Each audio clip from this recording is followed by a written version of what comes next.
Did you know this soldier fought for decades after the war ended? In 1945, Japanese Second Lieutenant Hiroo Onoda and a small squad were the only survivors of an American invasion of Lubang Island in the Philippines. Despite the war ending, Onoda refused to surrender, believing his mission was still vital. What made him fight for almost 30 years after the war had ended?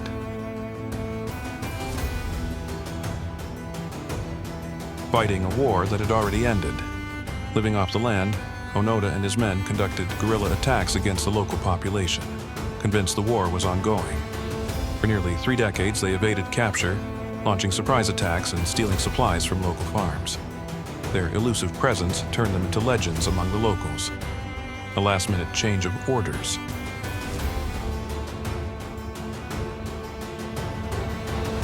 Onoda had been tasked with destroying key military targets to halt American landings.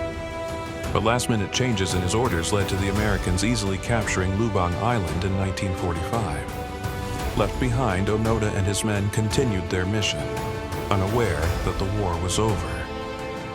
He refused to believe the war was over.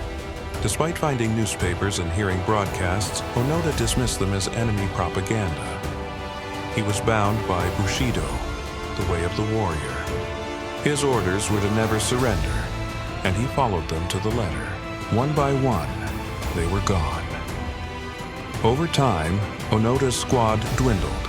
Private Akatsu surrendered in 1950.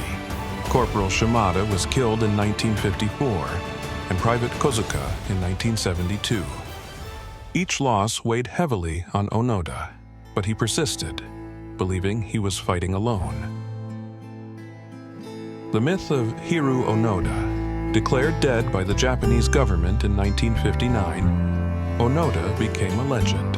Stories of a soldier still fighting a long-forgotten war captured the imagination of the public. The war finally ends for Onoda. In 1974, Onoda finally surrendered after his former commander personally ordered him to stand down.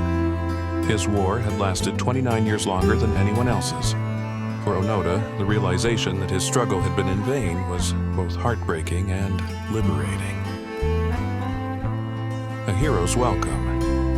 Upon his return to Japan, Onoda was welcomed as a hero.